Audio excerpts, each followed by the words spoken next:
મોંઘી ગિફ્ટ થી કદાચ તમને ઇમ્પ્રેસ કરી શકે, પણ પોતાની જાત સાથે રહીને પોતાનામાંથી કશુંક નવું લાવીને ક્યાંક બહાર આવીને વધુ સમગ્રતાથી તમારી આંખ જોઈને તમને આવતી દિશા દેખાડે ને કે તું મારી સામે નહીં, આપણે બે એક આકાશ તરફ જોઈએ, એવી વ્યક્તિ સાથે પહેલી પ્રેમમાં પસંદગી કરજો.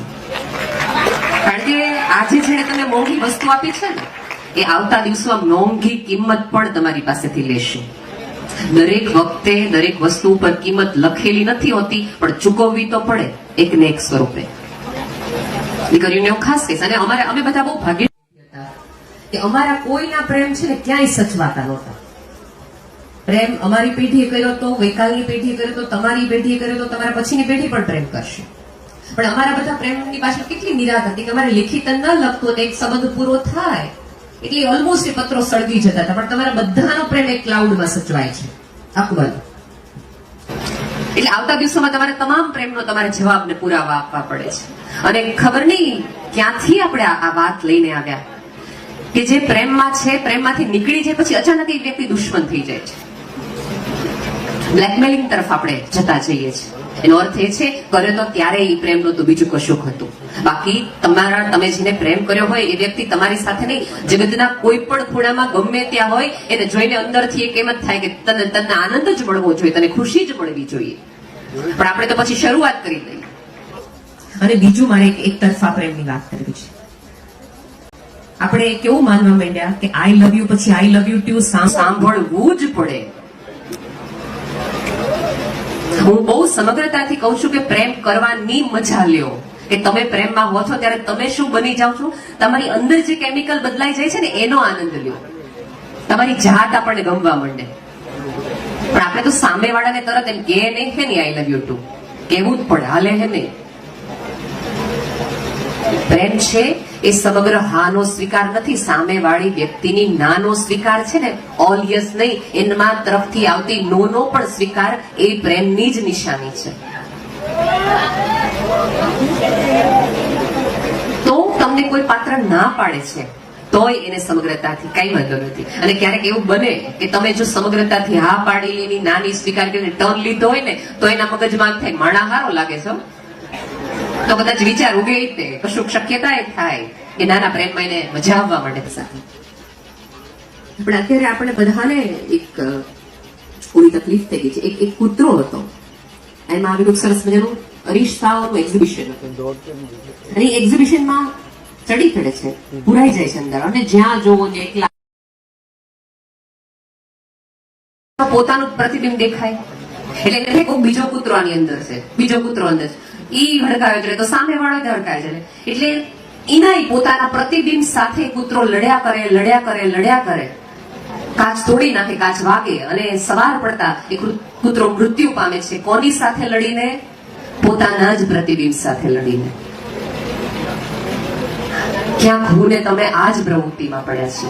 સામેવાળી વ્યક્તિને સીધું આપણા જેવું બનાવી દેવું છે, તરત આપણા જેવું જ પ્રતિબિંબ. પછી આપણને ગમતું નથી, કારણ કે આપણને તો બહુ ખાસ ગમતા છીએ નહીં, એટલે ચારે બાજુ આપણે વલખા મારીએ છીએ, ક્યાંક ને ક્યાંક. ક્યારેક જયભાઈ પૂછજો કે એકલા રહેવા છતાં આટલી બધી મજા આવે છે ક્યાંથી, એવી સફળતા ક્યાંથી લાવો તમે? અને આપણે તો એક વ્યક્તિ જીવનમાંથી જાય એટલે આપણે એમ દેખા હવે ડૂબી મરીએ કે વયા જઈએ.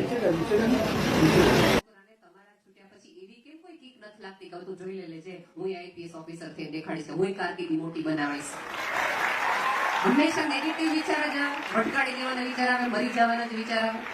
કીક વાગી હોય, કોઈકના છોડ્યાનો ઘાવ લાગ્યો તો ઉડો ને ક્યાંક. રાધર ઓલી છોકરીને રોજે રોજ અફસોસ થાવ છે કે આને ક્યાં ના પડી. પણ આપણે તો રાધર આપણે પુરવાર કરીએ છીએ કે છોકરી વિચારે છે ખારું થયું આને તમે ના પાડી. છૂટા પડ્યા પછી જીવાય એવું કે જ્યારે જે લોકોએ આપણને બ્લોક કર્યા હોય ને એ લોકો આપણને ગૂગલમાં ગોતે કે આમણા છે ક્યાં, આની વાતો આટલી આગળ આવે.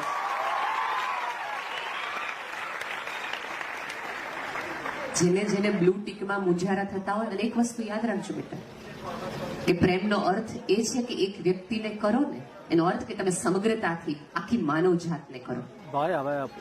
જે પ્રેમ છે ગાંધીએ કર્યો, મધર ટેરેસે આખી માનવ જાતને, પૂજ્ય મોરારી બાપુ જે આખી સમગ્રતાથી આખી સભ્યતાને કરુણાથી જોવે છે, એવી રીતે તમે જોતા થઈ જાઓ તો સાચા.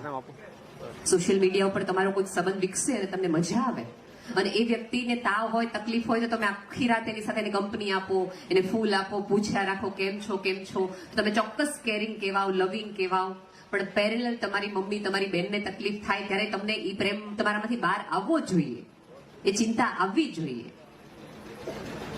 લવ છે ને એમાંથી આવતું પહેલું માધ્યમ, પહેલું લક્ષણ કેર છે, જે તમને એવી રીતે સાચવી શકે. હેન્ડલ વિથ કેર લખવાનું ન હોય દરેક વખતે,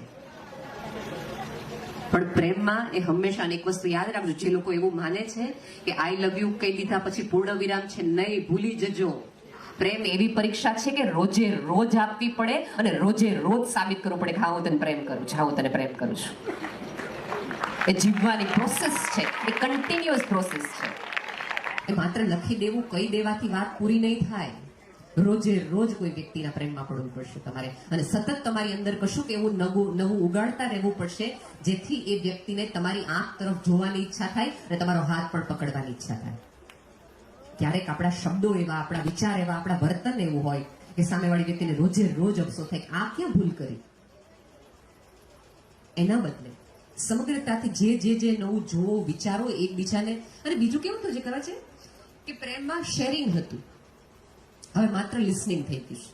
એક વ્યક્તિ બોલે ને એક વ્યક્તિ સાંભળે, એક વ્યક્તિ, અને જો સામે સાંભળ્યું હોય એ વ્યક્તિ કશું પણ બોલે, તું મને પ્રેમ જ નથી કરતી. પહેલા તો કોઈ દિવસ વિરોધ નહોતી કરતી, હવે તું તરત મને ના પાડી દે છે.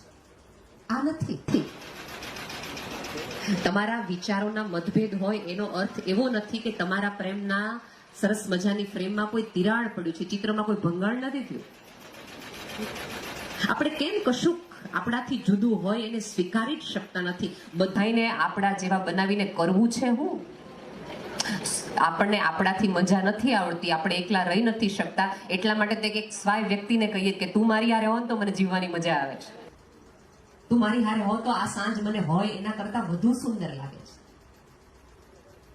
એનો અર્થ એ છે કે એનું જુદાપણું તમને તમારી સાથે એને જોડી રાખે છે. તમારા જેવું કરીને તો તમે વધુ એક બોરિંગ જીવન તરફ જવાના છો. બેસ્ટ કે તમે એને સાંભળતા થાવ, અને જે તમને સાંભળી નથી શકતું ખુલ્લા કાને. અને ચોક્કસ મોબાઈલના લીધે તમે એકબીજાના પ્રેમમાં આવો, સાચી વાત છે, પણ પ્રેમમાં પડી ગયા પછી, મળ્યા પછી એકબીજાની સ્ક્રીનમાં જોવાના બદલે એકબીજાની આંખોમાં થોડીક વાર જોવાનું રાખો. અને આ તો તું બોલ ને હું સાંભળું જ છું, એનો અર્થ એ છે કે તમારા હોવાથી ફરક નથી પડ્યો, આ સ્ક્રીનના હોવાથી ફરક પડે છે. તમારા કરતા વધુ મહત્વ તો એ સાધનનું થયું. અત્યારે આપણા બધાની તકલીફ એ છે કે આપણે સંબંધોને સાચવીએ છીએ અને વસ્તુઓને વાપરીએ છીએ. સંબંધોને વાપરીએ છીએ અને વસ્તુઓને સાચવીએ છીએ. જ્યારે કરવાનું એ હતું કે વસ્તુઓને વાપરવાની હતી અને સંબંધને સાચવવાના હતા. ભૂલ કરી નાખી કોઈ સંબંધને. અત્યારે આમાંના કેટલા બધા લોકો છે, એની વસ્તુઓ રહી જશે, કોઈનો મોબાઈલ નહીં રહે, તમારા બધાની કદાચ ચોપડી રહી જાય, બેનપણી રહી જાય, બધું જ થઈ જાય, સંબંધો તૂટી ગયા છે કોઈક ને કોઈક રીતે. અને હમણાં જ હાર્દિકભાઈ મને રસ્તામાં ગયા હતા, મને નેહલબેન કૃષ્ણ અને દ્રૌપદીની જે મૈત્રી હતી એના વિશે વાત કરજો ને. તો અહીંયા બેઠેલા તમામ છોકરા છોકરીને મારે કહેવું છે કે આપણે તો એ સંસ્કૃતિમાંથી આવ્યા છીએ કે જ્યાં ત્યારે એ વખતે પણ એક છોકરા છોકરી વચ્ચેની મૈત્રીને લોકો બહુ જ પવિત્રતાથી અને આનંદથી જોતા હતા. પણ અત્યારે તકલીફ એ થાય કે છોકરો કે છોકરી બંને પ્રવેશે છે તો મૈત્રીના ઓલાયથી જ, પણ પછી એન્ડમાં દરેકને એવું થઈ જાય કે આ એક સરસ સંબંધ છે અહીંયા પૂરો થઈ જાય તો ચાલે. અને આપણા હાથમાં ન આવે દરેક દ્રાક્ષ ખાટી, એક એવો એક નિયમ થઈ ગયો છે. એટલે આપણે તરત શરૂ કરી દઈએ વ્યક્તિનું ગૂગલ એન્સાઇક્લોપીડિયા, આપણે વિકીપીડિયા આપણે બનાવવા માંડીએ. એ છોકરી કે છોકરાને ખબર પણ ન હોય. જો તમે ખરેખર કોઈના પ્રેમમાં હોય, ખરેખર કોઈની દોસ્તીમાં હોય, તમારી પહેલી ઈચ્છા અને પહેલી જવાબદારી એ છે કે એના ચારિત્ર વિશે તો કશું જ બોલવાનું બંધ જ કરી દો. અને સંખ્યાના આધારે જો ચારિત્ર નક્કી થતું હોત કરતા તમે હો તો તમે બહુ મોટી ગેરસમજણમાં છો. ખૂબ જ ચારિત્ર્યના સર્ટિફિકેટ વ્યક્તિ પોતે આપી શકે, કોઈને અધિકાર નથી કોઈના ચારિત્ર્ય વિશે કશું જ બોલવાનું, કોઈ પણ નહીં. અને આમાં સમાજમાં હજી ગુજરાતમાં, ભારતમાં એવી તકલીફ છે કે કોઈ પણ વ્યક્તિ જ્યારે લગ્ન જીવનમાં જોડાય ત્યારે છોકરાનો ભવિષ્યકાળ જોવાય છે, છોકરીનો ભૂતકાળ જોવાય છે. એ બહુ મોટી વિધિની વક્રતા છે. એટલે અમારે અમારા સંબંધોનો સતત પુરાવા આપવા પડે કે ના ના એવું નહોતું. અને તમે સરસ ક્યાંક પહોંચી જાય એમને કોઈ વસ્તુ સાબિત નથી તો સમાચાર છોકરાઓને તેવું હોય. અને પાછું એક ઓલું એક નવું હોય કે છોકરાઓ છે ને એ બહુ છે આવા હોય બેવફા હોય અહીંયા કરે ને અહીંયા કરે પણ દરેક છોકરા પ્રેમ તો કોઈક છોકરી સાથે જ કરે છે.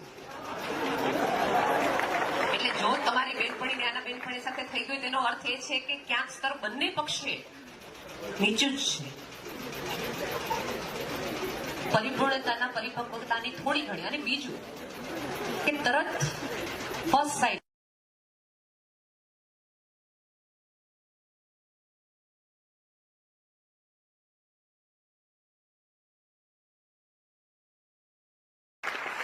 લાઇકિંગમાં તમારી કોઈ જવાબદારી નથી. મને આ છોડ બહુ જ ગમે છે તો આ છોડને મોટો કરવો, છોડને પાણી પાવું, છોડને સાચવવું એમાં મારી કોઈ જવાબદારી નથી. પણ હું એમ કહું કે મને આની માટે પ્રેમ છે તો પછી આ છોડનો વિકાસ, છોડનો શ્વાસ, છોડનો આત્મા, છોડનું શરીર એ બધું સાચવવું મારી જવાબદારીમાં આવે છે. પ્રેમ છે એ ક્યાંક ને ક્યાંક નાની મોટી જવાબદારી લઈને જ આવે કે જે મારે ને તમારે સારવી પડે. લાઇકિંગમાં કાંઈ જ વાંધો નથી, તમારે કાંઈ જ કરવાનું નથી. પ્રેમથી આગળ વધો એમાં, લવિંગમાં છે. Thank you. જે જગ્યાએ છે, જે ઉંમરના ટનલમાં છો ત્યાંથી ક્યારેક એવું બને કે તમે પ્રેમમાં હો ત્યારે સામાજિક બંધનો તમને કેટલા બધા નડતા હોય, ઘણા બધા આવરણો નડતા હોય, તો એક સમયે તમારી કારકિર્દી એવી સરસ હોય, તમે કોઈ જગ્યાએ પહોંચી જાઓ ને પછી તમારે ખાસ સમાજના હા નાની જરૂર નથી, તો એ સમયે ક્યાંક પહોંચી જવાય.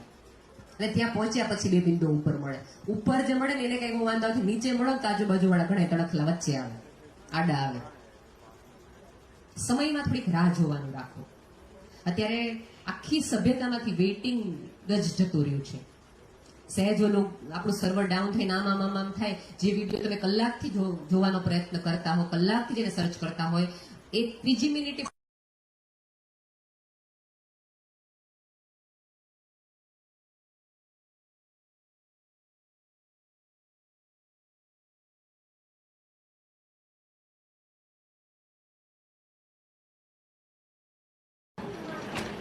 કે ભાઈ અહીંયા આમ હતું, અહીંયા થોડાક એકબીજાના અસત્યો પચાવવાનું રાખો. કોઈને ખોટું બોલવું નથી હોતું સંબંધોમાં, પણ ક્યારેક સામેવાળી વ્યક્તિમાં નથી હોતી કે એ સત્ય પચાવી શકે, એટલા માટે ક્યારેક ને ક્યારેક કોઈક આવરણ રાખો છો. અને અત્યારે જુદી જ પાછી પ્રેમની ધારાઓ નીકળી છે. એવા તમામ વ્યક્તિઓને મારો કહેવાનું કે જે લોકો તમને તમારું નામ સાચું નથી કહેતા, તમે પ્રેમ શું સાચો કરવાના હતા.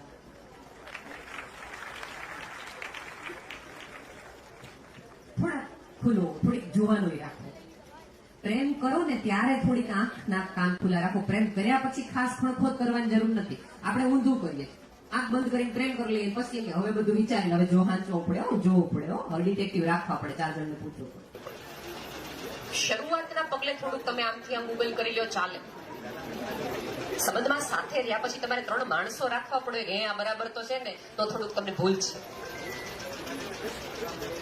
મિત્રો, હજી આપણે જયભાઈને, સુભાષભાઈને સાંભળવાના છે. મારી પ્રેમની સાદી વ્યાખ્યા છે કે આઈ લવ યુ પછી આઈ કેર ફોર યુ આવે. જે સંબંધ તમને મન આત્માથી સાચવી ન શકે, તમારા સ્વપ્નોને તમારા હાથથી બધું મોટા ન કરી શકે, તમને આકાશ ન દેખાડી શકે,